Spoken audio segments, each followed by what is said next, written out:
It's time to stitch our blocks together and work on the inner borders of our sweetheart bench pillow.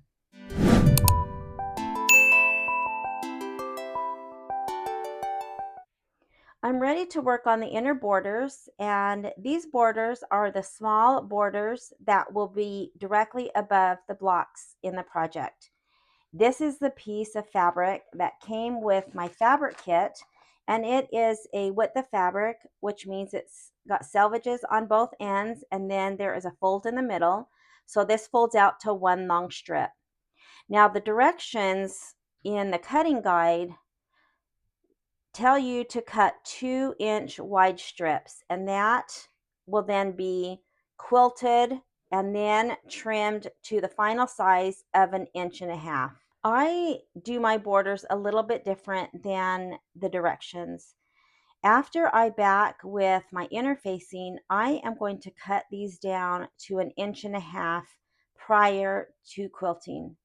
And so the reason that I do that is because the background quilting file has a placement line that is exactly 1.5 inches.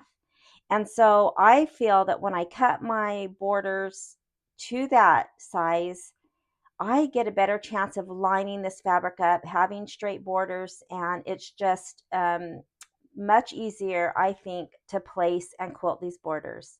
Again, that's different than the directions, and it just works for me. And so let me show you in software what changes I'm going to be making to the background files. It's very minimal changes to the quilting border files. But then maybe I can show why I do cut down to my finished size prior to quilting. I do want to make a quick note on why I wait to trim my fabric until I'm ready to do the background quilting and not cut when I'm doing all of my fabric prep. And the reason is because the edges can fray. Even with having the interfacing on the back, you can still get fraying on the edges. And that would be okay if you are cutting the 2-inch size and then doing the background quilting and then trimming down to size. But because I am cutting mine exactly to size, I want nice, crisp edges to line up with my placement lines. And so that's why for any of the borders, I don't cut them to the size I need until I'm actually ready to work on them.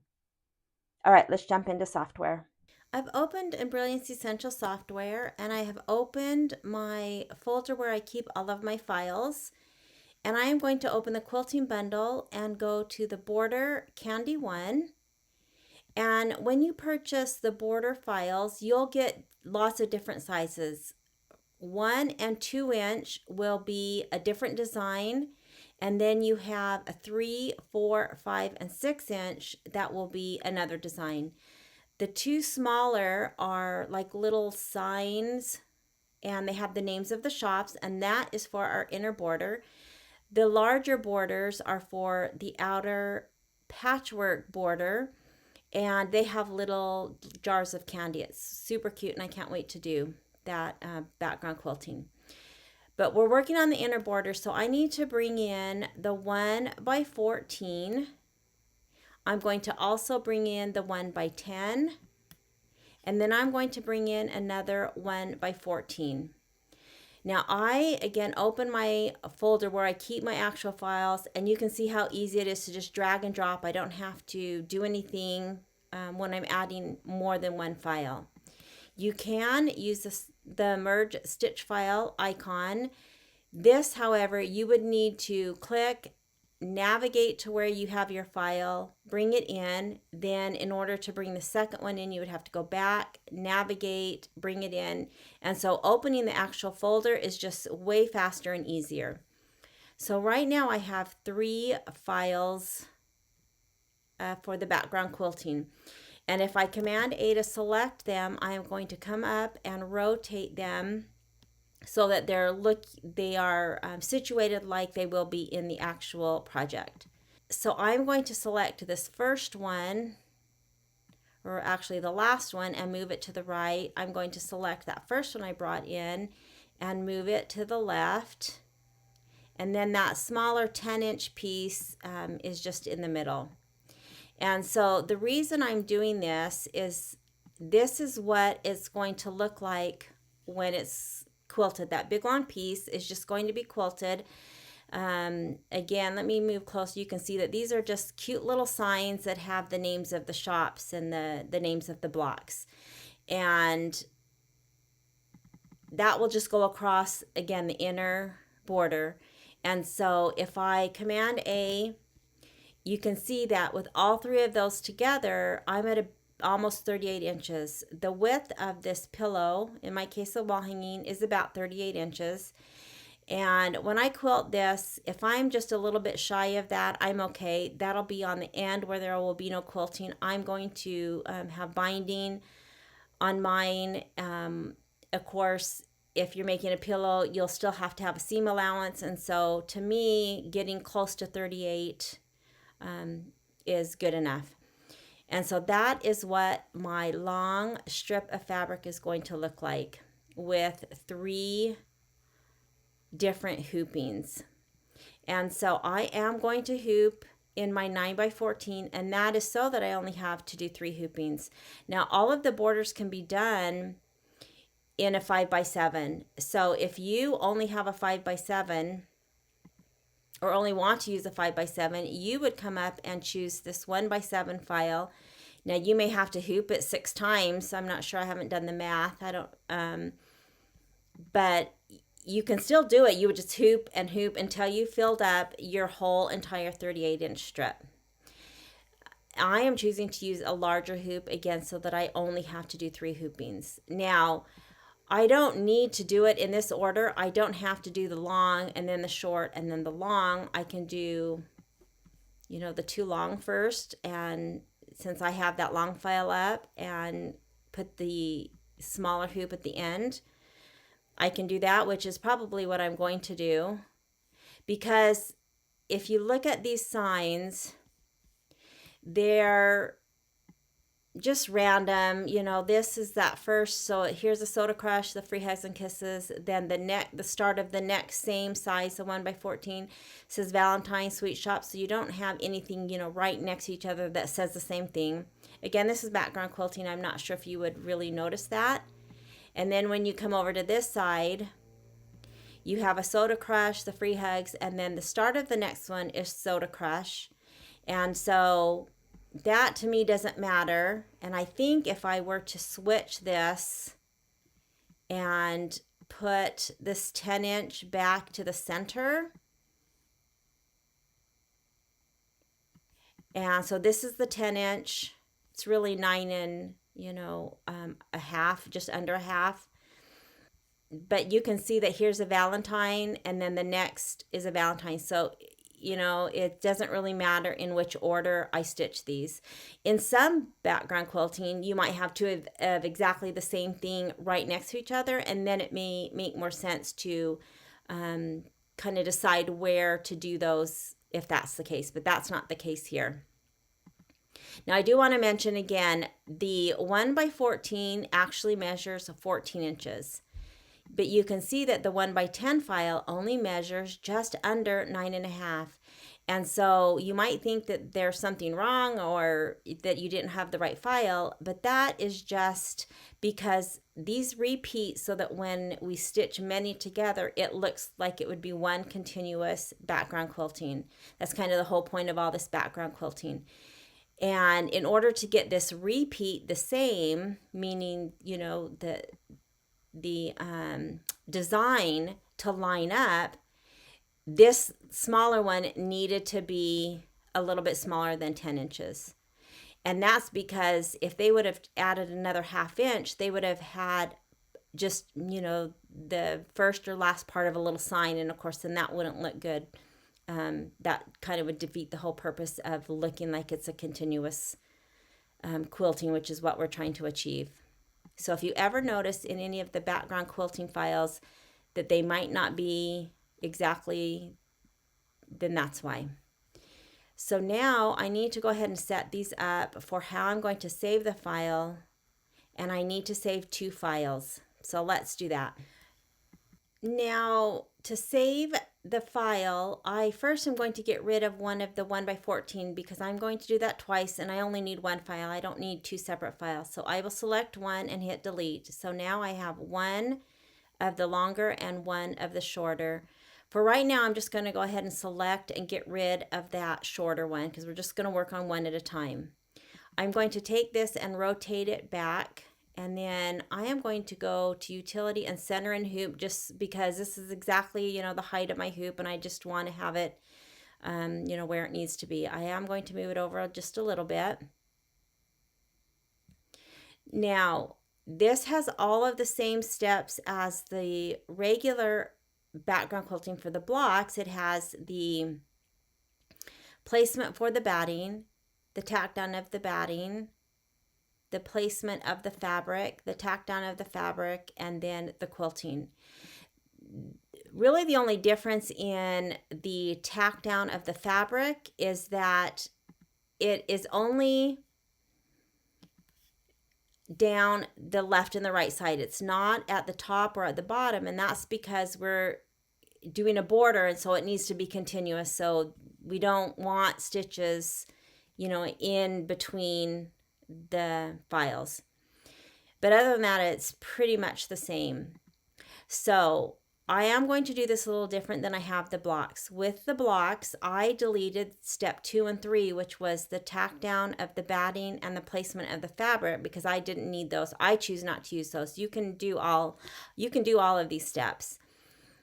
But I am only going to delete one, and that is the tack down of the batting. That's the second step. I am going to delete it, and that's because, again, I am, with these borders, cutting my batting exactly to size, which will be exactly 1 inch. And so I have the placement. I'll place my batting right where the placement line is. And then the next step would be the fabric placement. Again, that's not usually a step that I run with regular blocks, and that's because the background fabric is so much larger than that placement line. But I mentioned earlier that I am going to cut my fabric exactly to this size, which is 1.5 inches, because I'm doing a border and I have to quilt a big long strip 3 times. I want to get this lined up as best so that I can. And so I cut my fabric exactly to size. So I want this fabric placement line because that will give me stitching to line my fabric up with. So I am going to keep that. And then of course I do need to tack it down. And if you notice, the other difference between a border and a block background quilting is that normally the tack down of the fabric is the same, goes right over the placement. Now you'll notice that this is the placement for the fabric. When I click on the tack down, it's going to jump to the inside, and that is just because it's a border. Again, I need that because my fabric is only, a little bit wider, but I still need it tacked down. And so this tack down jumps just to the inside. It will be covered up in the seam allowance. It doesn't have to be taken out, but that will allow me to cut my fabric to size and still have it tacked down. And then of course the background quilting. So I only took out that one step. Now I am going to do both the top and the bottom in the same hooping. And so now that I have that step removed, I'm going to select, I'm on a Mac, so I'm going to Command C and Command V to paste. And then I'll just use my arrow to scoot it over. And I'm using my arrow mostly to keep it in line so that these are, exactly the same, because this needs to fit. If one is moved up a little bit, then it might not fit in when I take it to my machine. So I have the two, and you can see they're pretty close together. I could probably even do it closer because remember, my fabric will only go to those blue lines, so I don't need them as far apart as I do when I do the block by block. If I'm quilting more, or if I'm stitching more than one block in a hoop, I need usually a little bit more room. These can be a little bit closer. Now, I could save these and run these as is. They would run as 2 separate designs start to finish. So you can tell I selected the stitch simulator, and you can see 2 sets blocks of colors, and that's because it would run the first start to finish, and then it would start the second start to finish. And that's fine, but again, I'm in software, so I'm going to condense this down to make these run at the same time and just save, steps. So I will come to Utility and Color Sort, and it's going to tell me it's been changed by 3 colors or 3 stops. And I always select a new view when I color sort or do any type of changes. If for some reason I didn't do something right, I can quickly come back to my original file and make the changes I need. So I will select New View, and now you'll notice I only have one design, when the original has 2, and that's because I color sorted and it merges it into one. So now when I open this up, you'll notice that I have 3 steps. And this is a little bit different, because you would think that I had 4 steps, and you would think that it would just put, step 1 together, step 2 together, step 3 and step 4, and I would still have 4 steps, but it would be, on both at the same time. But when I deleted the batting tack down, it was an orange color. Now I have the default blue for the batting placement, and then I have the default blue for the fabric placement. Because those are right next to each other in the stitching order, when I color sorted, it merged those 2 steps together. And so now I have the batting and the fabric placement running at the same time on the same step. And that's perfect for what I need it for the border. It may not be that way for other designs or when you're doing blocks, but for me, this works. So it'll run both sets of lines at the same time. Then I'm going to place my batting and place my fabric. The next step would be the fabric tack down. It would jump right to the inside of that fabric and tack it down, both at the same time, and then do both the quiltings. And that's exactly what I want for the borders. So this, I will run 2 hoopings, but it will be the same file. So I just need to come to File, Save Stitch File As, and I am going to name this Inner 1. And it'll be, inner 1 and 2, but it'll be the long, and I'll know which one it is. So I will save that. And now I can close this because I've saved it, and I've come back to the original with the 2 files. Now with this, I can just Command A to select both of those, and Command X to delete them, or you could just hit delete on your keyboard, because now I'm starting fresh. And I want to do the same exact thing with that smaller file. So I will open my folder again. I will come to the 1x10, drag and drop it.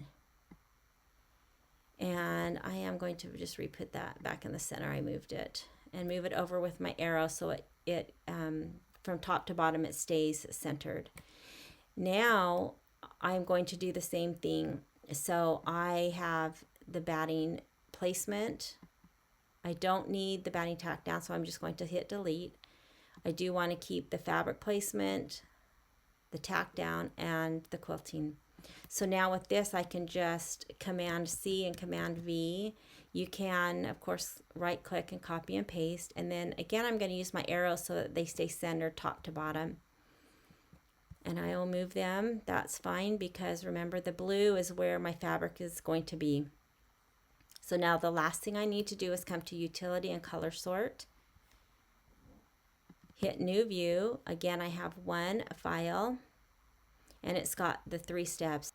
It has a placement for both the batting and the fabric, the tack down, and the quilting, and that's exactly what I want. So for this one, I'll come to File, Save Stitch File As, and I will name this Inner 3, because that will be my 3rd hooping. And I will hit save. Now I'll add those to my USB, and then let's jump back and get our fabric cut, and then we can get to stitching out this inner border. I'm ready to put my inner facing on the back of my inner border. I am going to use my heat press. That is so fast and easy. And there's a couple ways I can do this. I can open this big long strip.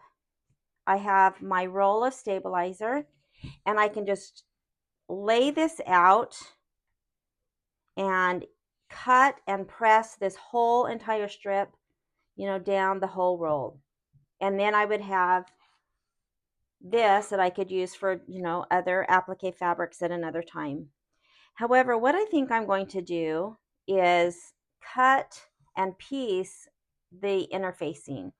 That won't make a difference in the final border, but if I fold this in fourths, you can see that it's about the same. And so if I take 4 pieces, I can just cut one piece that's this width, heat press it to the back, take the next strip, line it up and press, and then I'll have 4 strips just down here. Again, that won't make a difference in the quilting, and I think it'll just save so that I don't have a big long strip, and that will be able to be cut off even. It doesn't matter how you do it, but I just need to get this back, and so I think that that's what I'm going to do. So the first thing I'll do is just straighten up this edge, and then I'm going to cut, and then I'll place that and get ready to press it with my heat press. Again, this will be cut down. I will be using 3 out of the 4.5 inches.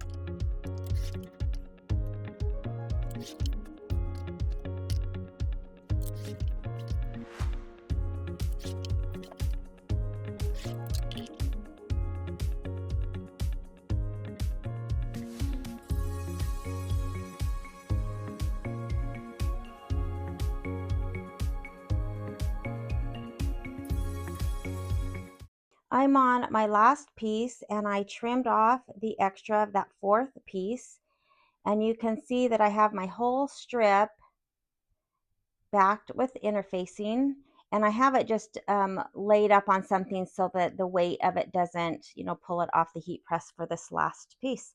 All right, I'm going to press this, and then we can trim it to size. I've opened my USB, and I'm going to choose the Combined Files folder and choose the inner border one. Those are the long 14-inch borders, and I'm going to hit set and embroidery.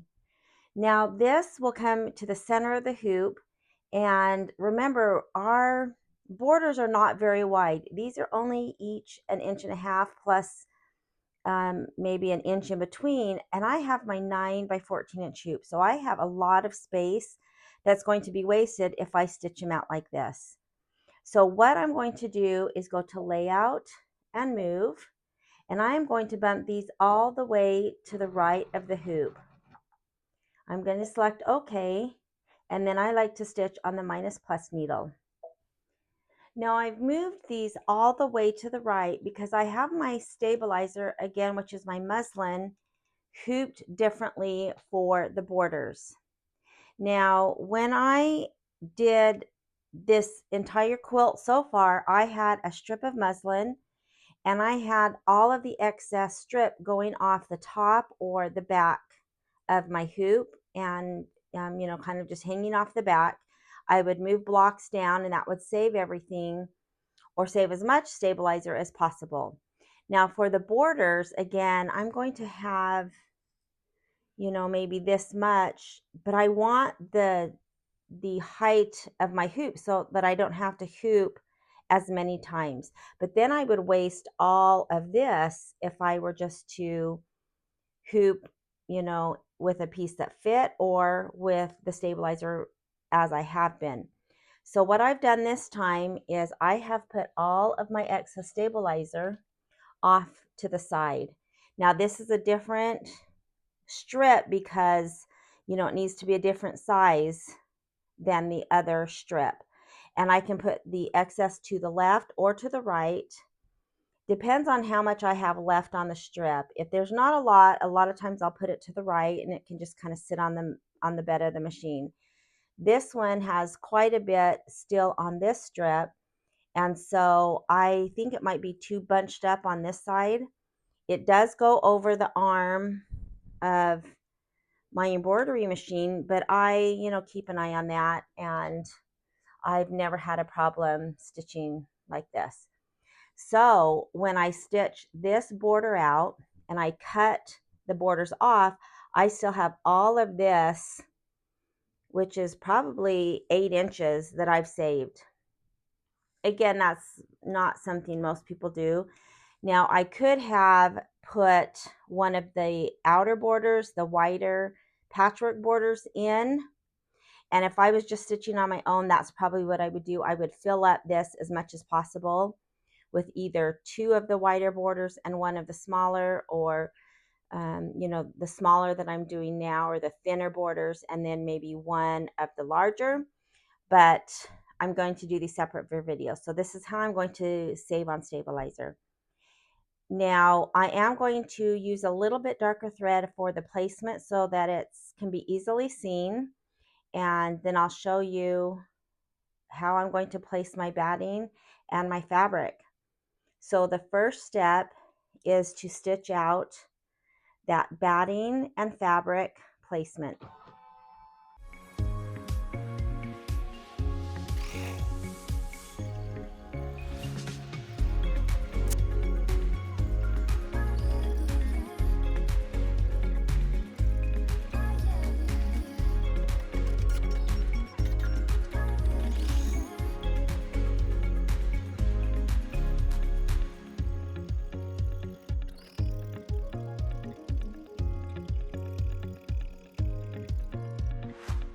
So you can see that here is the 2 placement lines. The inner rectangle is for the batting and the outer is for the fabric. And the way I like to hoop is having the top of my hoop to my left side. The little piece that attaches to my machine is right here. And then here is all of, that extra stabilizer coming off to the left. This is the left of my hoop. And then this is the bottom. And it's important to hoop when you're doing borders the same way each time. And so what I need to do is place my strips of batting down the center lines. Now for my batting, I do have 1 long piece that is long enough to do the entire border. However, you don't need a full piece. You can, if you have, a couple of short pieces, you can just butt them right up together and make it fit. For borders, that's fine. All that's going to be quilted, and so you don't need 1 long continuous. I happen to have a long continuous one, and so I'm going to use that. So the first thing I like to do is I just have a little piece of bubble wrap, and I am going to flip over, and I can kind of see where the top and bottom, I don't want to really spray beyond that because I don't need it right, now at this time. So I have this piece that I'm going to spray. I use the good old KK100. I love that, and I just lightly spray.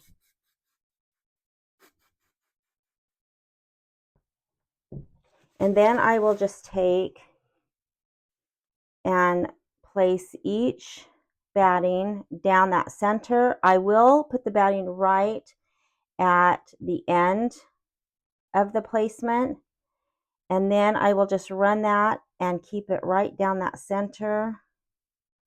I'm not pulling it, I'm trying to just press it in place and using that as a guideline, and it fits just perfect. I'll do the same thing for this one.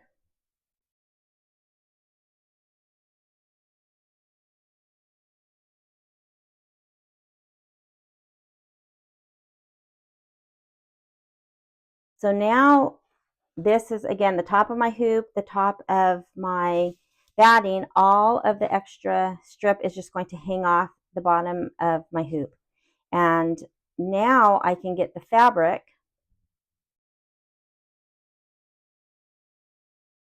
and do the same thing. Now I do want to note that the fabric that we cut with the fabric that came in the kit is also much longer than the actual pillow. I think I haven't measured this, with a ruler, but I'm thinking about 8 inches, 6 inches, something like that. a really good amount is going to be left unquilted that we'll just cut off. So we will just, of course, quilt those 3 files. And so this now just needs to line up with these outside placement lines. And again, that's why I cut mine to size. So I'll just pull this over. I don't want to spray, again, much past, what's going to go in the actual hoop.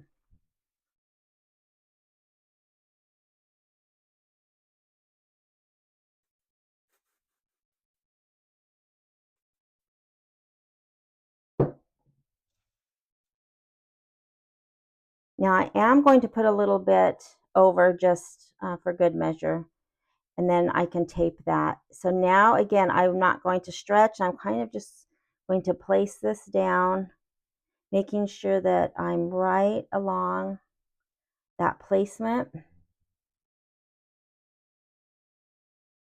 And I can see, I'm not sure you can see, I can see the stitching, just barely right here. I can see a little bit up here, so I know that I'm as straight as possible. And again, the reason I like to cut mine exactly to size is because if you had a wider piece, yes, it would be super easy just to cover these placement lines, but you may not be straight. You may be, a little bit closer on one side and maybe kind of veer up. And I just think that it's easier to cut the borders to size. But I'm not sure most people do this. I think they follow the directions. But I have found with all the borders that I've done, this has been the best for me, and I think I get the best results. Okay. Now, with that being said, of course, nothing's ever really perfect, but I just feel that for me that this is the best. So I'm going to tape, and I just want to make sure that I'm not taping over where it's going to stitch. It wouldn't be the end of the world, but then you would just have to take out, tape. And who wants to do that? A little short. All right. And this, again, this will be tacked down, so I don't have to worry about once it's tacked down. This just helps keep it in place because I am so exact in my placement. All right, so let's go run the first. Again, here's everything hanging off to the front, and I'll show you that when I put it into my machine. I've got my hoop on, and again, down towards me, which is the bottom of my hoop, I have all of the extra batting and border fabric. And so now I'm going to run the placement line. It's going to start out at the very edge, and then it jumps in to about, I don't know, maybe an 1/8 of an inch, a 1/16 of an inch, and tack this down.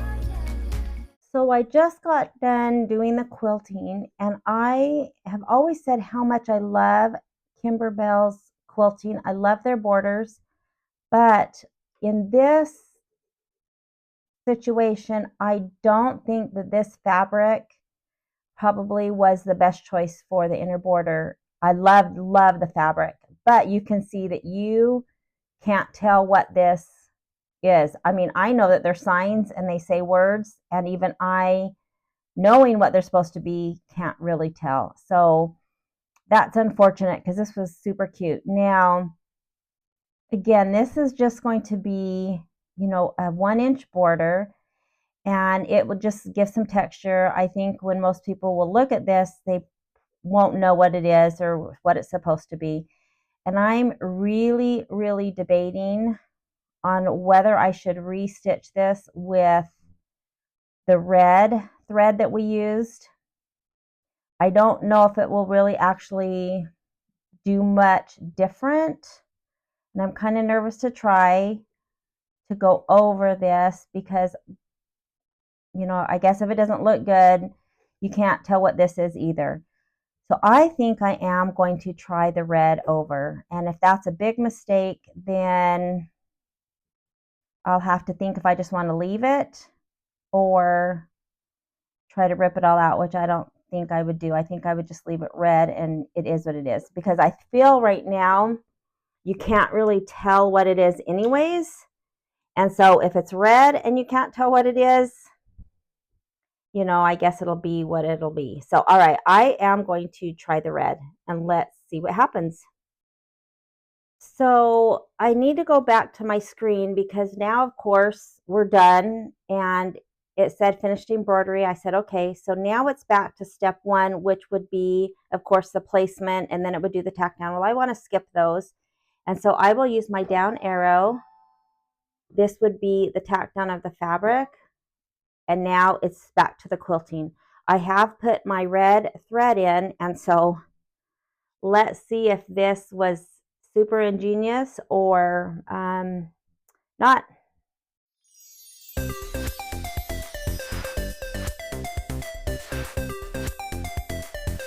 I think I made a good choice. So even though it's, you know, still hard to tell what they say, of course, now I can see this is Soda Crush, Free Hugs and Kisses, because I know the names of the blocks and so I can tell what they say on here. Now, if this were in the quilt hanging on a wall, I'm not really sure someone else would be able to just look at that. But with that being said, I can tell that they're, you know, like little signs. I can see that this is a heart, and you can see the difference in the two. And so I am going to do the red. Now, what I'm going to have to do though, each time I do the border, I am going to have to stitch it in the light pink first. And the only reason is because you can see the light pink thread and I don't want, you know, the other parts to look different. And so what I'll do is first stitch it out in the light pink and then go back over with the red so that they're all the same. All right, so I'm going to stitch out this last one or the first, and then I'm going to show you how to rehoop and align for the next hooping. So much better. I love it so much more. Again, at least I can see that there's signs and there's hearts. And so I would suggest if you're using the fabric kit to consider using just the red. You wouldn't have to do what I did. Again, I'm going to have to use the light pink first because you can see the stitching and I want it to look all the same, but you can use just the red and I think you'll be a little bit happier.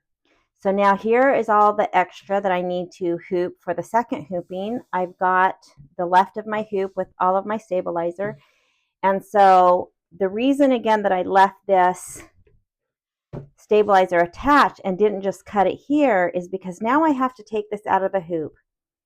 Again, I could, you know, do one of the larger borders. If I was just doing that on my own, that's what I would do. But if I take this out,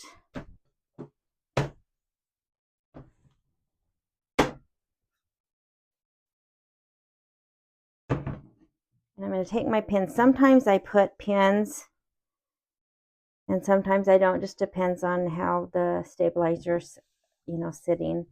And now I'm going to take this, and you can see that here is where my hoop was. You can see the indentation. It would have been cut here if I would have just cut my stabilizer to fit my hoop.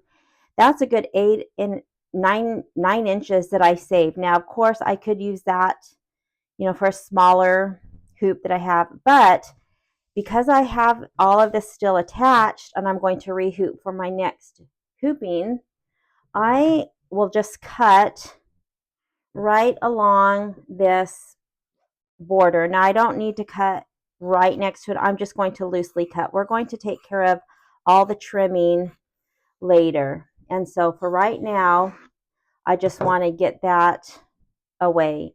Now I do want to cut these two apart, you know, and be careful not to cut any of your fabric or batting.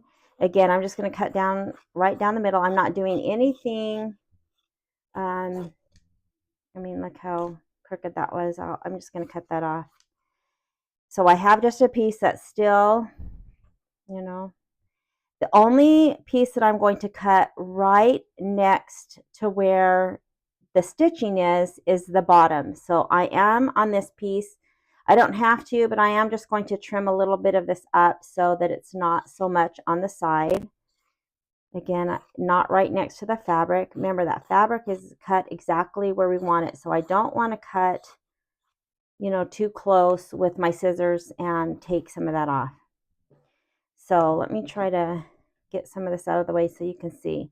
So there's where we quilted. The next strip, we're going to do the exact same file. The 14-inch is going to quilt this.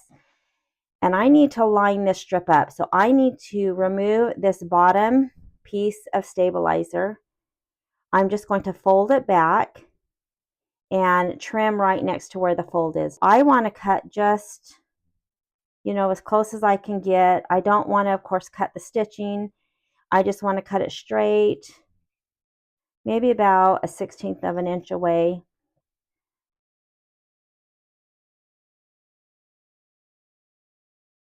So I'll do the same thing with this one. I can just fold it back and just trim.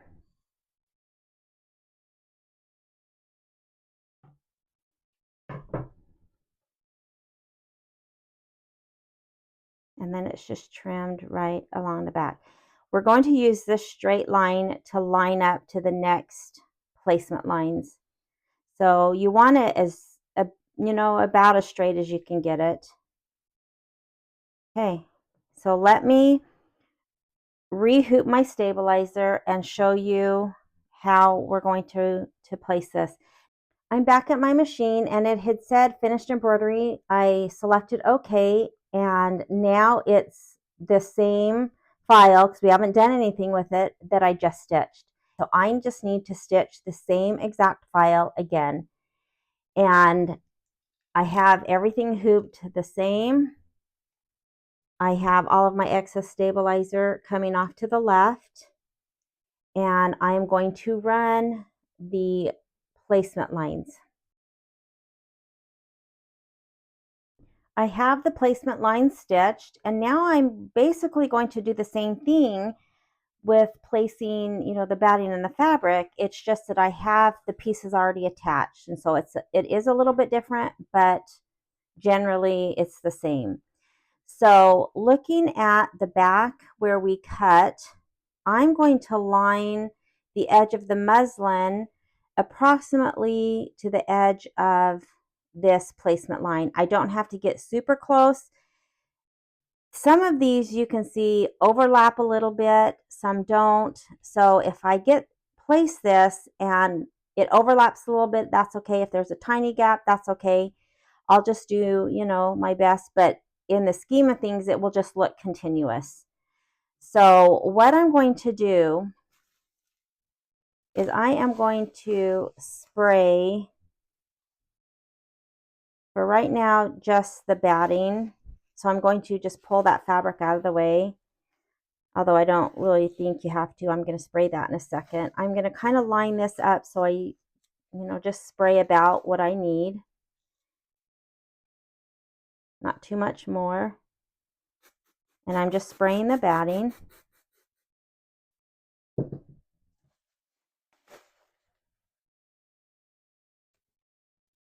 Get this out of the way. So now I'm going to flip this over and again line this muslin or stabilizer up about with this, maybe with a tiny gap. And so the best way to do that is to flip this over. Now remember, I have this sprayed, and so it may be kind of sticky. You could always do this part first, but I need this sprayed so I'm ready to go. So if I put my muslin, you can see where it's cut. I'm going to put it not right on that line, maybe just a tiny little gap. You can see it's almost, and I'm lining up the batting right to the batting placement. And then I'm going to hold and flip this batting over.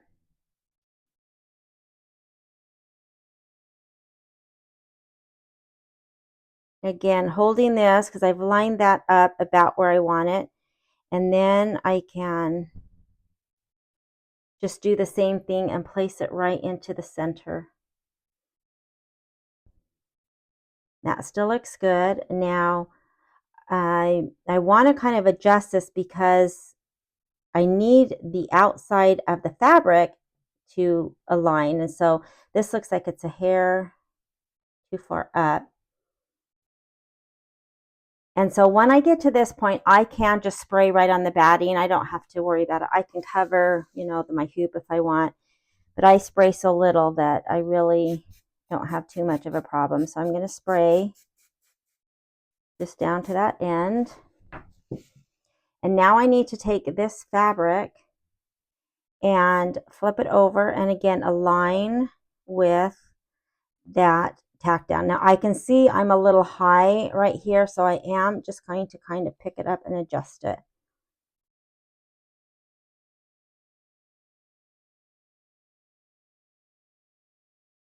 And again, this is why I like having the fabric exactly the same size, because if my fabric was wider, I might be even if it's very slight, I could kind of be skewing this whole piece, and maybe when I went to cut it, it wouldn't line up so great.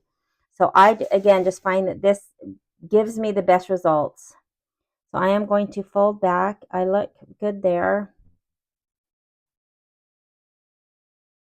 And I'm lined up.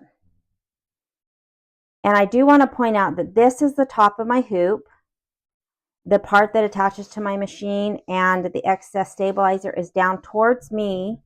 And so I want to make sure that what I just quilted goes to the top or the back of my machine, and that I still have all of the excess for our last hooping towards the bottom, just like I had the first. If I were to have flipped this and lined this up with this end, the signs would be upside down comparative to the first. So always make sure that you're hooping the same. For me, that's having the quilted part to my left or the top of my hoop, all of the excess towards the bottom. So I'm going to do the same thing for the other. I'm going to tape the ends, and then we'll go tack down the fabric. And I will run the light pink first and then the red so that it matches.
So I've got this out of the hoop and I just, again, loosely trimmed the muslin. Now I have two ends of the stabilizer. So this is the one between the first and the second. I'm just going to cut that straight across. Same thing with this one.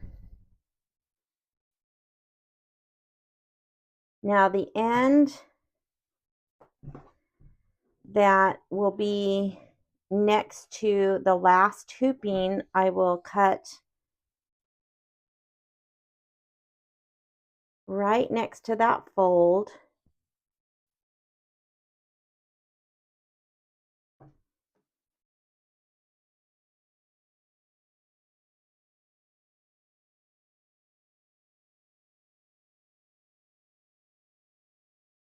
And that will line up with the placement of the next hooping. So now if you look at these, you can tell it just looks like a continuous background quilting. It's hard, to tell where one stops and one starts. And that's so great about the Kimberbell background quilting. So now the last two files were the shorter files. They were about under 10 inches. And so I am not going to use my big 14-inch hoop. I am going to use my smallest hoop that will fit the 10-inch, and that is my 6x10. I have my 6x10 hooped up, and I have the stabilizer going towards the bottom. So I'm finished embroidering. That was my last or the second hooping that I just did. I'll select OK. And I am going to go home and cancel this. And I am going to go ahead and go to change my hoop size. So I'll come down and find my hoop. I'm on my 9x14. I am going to go to my 6x10.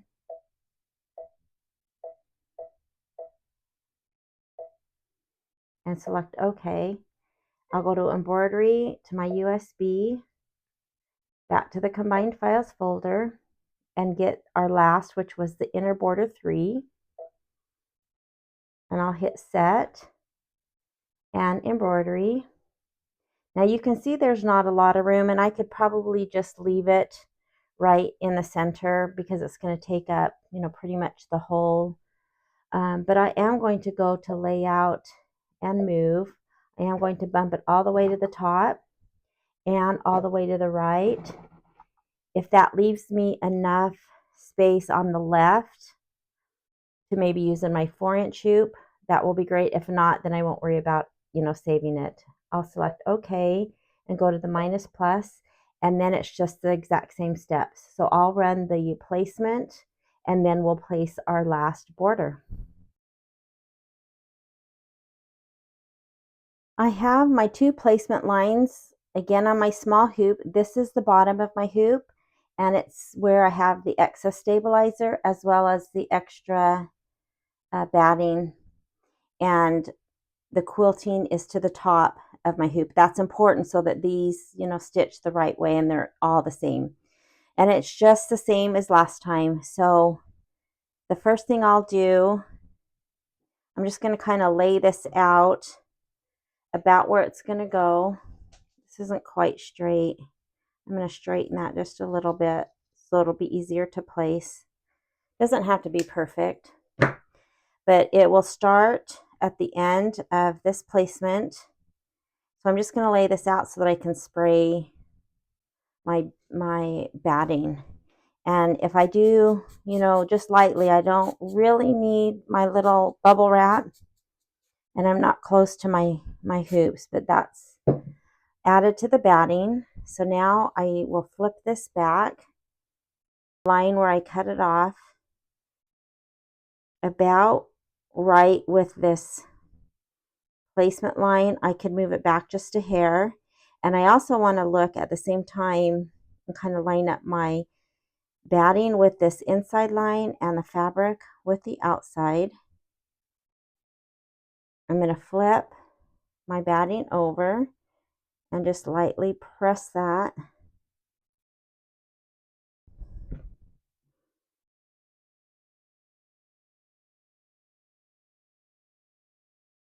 And I'm a little wide here. Remember when I cut my batting, I cut like 7 layers. And I'm a little wide. I could just take a little bit off.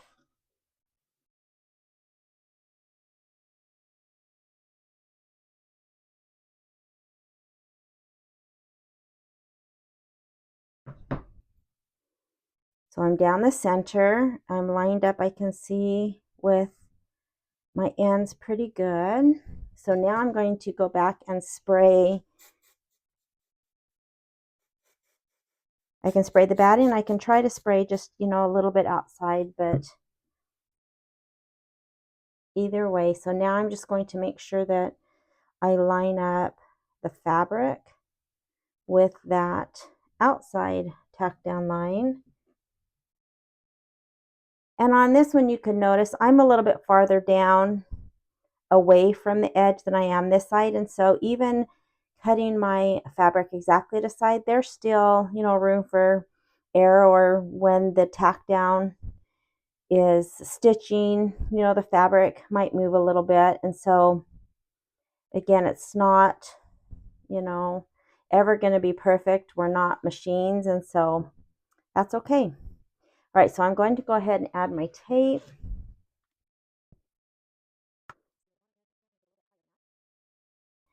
All right, and this is exactly the same. I'm just in a smaller hoop, and it's a smaller file.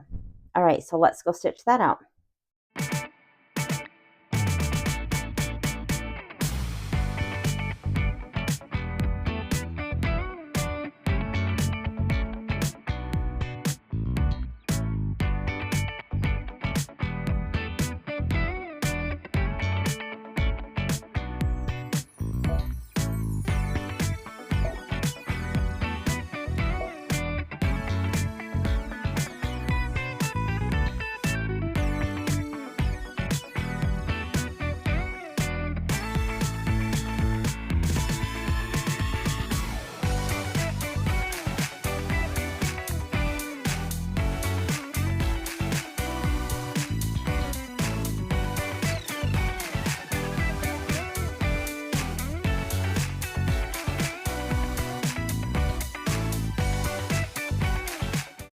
So this looks so good. And again, if you just look down the whole strip, you just really can't see the start or end of each of the files. And I think that looks great. So again, I haven't cut this exactly to size yet. I'm not going to do that until I sew my blocks together and then measure. I just don't like to do a lot, even though this is backed with fusible interfacing. It can still fray if you work it a lot. And so I am going to iron it. I am going to use a little bit of best press, and I'm going to press. And that's one reason I really like muslin for a stabilizer, is it presses really good. Sometimes no-show mesh is kind of sticky, and you have to lower your heat a little bit or it can stick to your iron and it just doesn't press as good. So I am going to press the front and the back using a little bit of best press and get this nice and flat, and then put these aside while I sew my blocks together. And look how nice it is once it's pressed versus just coming out of the hoop. I have sprayed best press, but you can tell this is nice and flat and looks so good.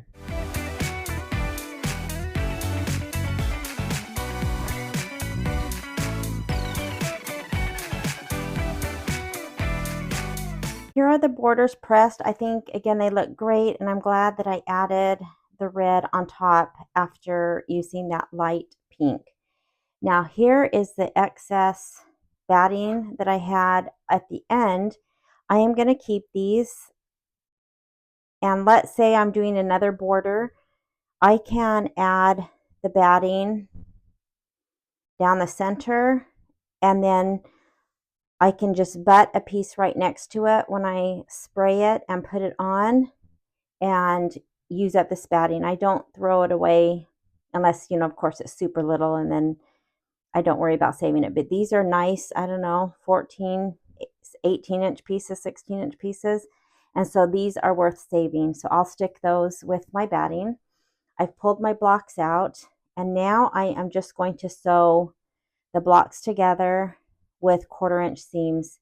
So I think the grandma's house was block 2, and this one with the little peppermint to the left is block 1. And so I will just put these right sides together. Now, these are so short that I don't really need clips, but if I wanted to, I could take clips and put, clips on, get them to my machine, and then just sew 1/4 inch. So I'm going to do that with the blocks. So I'll do those two together. Let me pull the book out and we'll do it in order. The next is going to be the cute little sign and the Valentine house. So those two will go together. Oh my gosh, these are so cute. The colors are amazing. They look great, but in person they even look better. This has been such a fun project, and I'm not even done with it yet. So I will go ahead and clip these.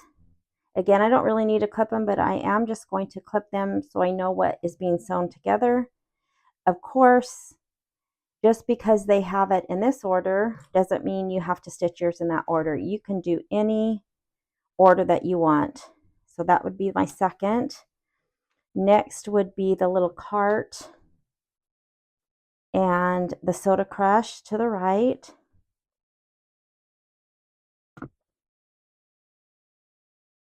I'll sew these. I will open these up and press the cart to the Valentine shop, and then the little sign to the grandma's house, and then add this to the end. And then I'll press, and then we'll be ready to get these borders attached. So I'm going to go finish that, and I'll be right back. All the blocks are stitched together, and it is looking so adorable. I did press the seams open, and I'm ready now to sew the inner borders. Now, when I quilted this, I used two 14-inch background quilting, and then I used the 10-inch, which was actually a little bit under 9.5 inches. And so when I measure this against the width of my quilt, I have a little bit of space on each end. I've centered it and marked with a pin where the edge of my quilt will be, and that will not have quilting. Now, if that's something that you want quilting the whole way, then what I could have done is on this last 10-inch piece, I could have actually quilted the 12-inch piece, and then I would have had quilting go way down here, and quilting would have been across the whole bottom with no space. I don't mind the space. If I would have done the 12-inch, there would have been parts of the quilting cut off, to make it fit, and I'm fine with a little space, but that's why they give us so many options. You can do whatever you like. So now to put the borders on, I am going to trim off the muslin only on the side that's going to be sewn to the blocks right now. So for this bottom border, I'm going to trim off the top piece. And again, I'll trim it right next to the fabric. And then for the top piece, I will trim off the bottom portion, again, that will be sewn to the quilt. I will worry about the outer edge when I'm ready to do the outer borders. So for now, I'm going to go trim those. I'm just going to, of course, put them right sides together, sew with 1/4 inch, and I will press that seam towards the inner border. So let me go finish that, and then it will be time to work on the outer border.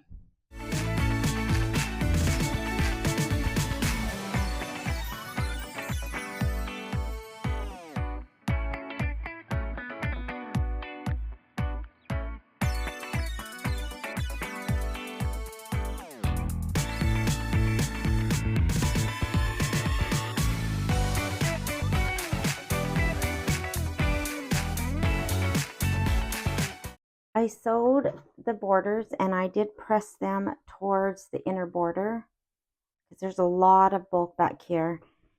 And you can see how cute everything looks. Now, again, now that we sewed the borders on and these had been moved down, this little checkerboard looks, of course, like a checkerboard. And again, you can't see the stitching on the bottom of the doors. Same with this. And then the grandma's house. And then the pots, of course, and the stand and the cart look like they're sitting on the ground. It is so cute. So now I am just going to leave this as is. I'm not going to trim the edges square yet. I'm going to go ahead and do the outer border and attach those before I square up the ends.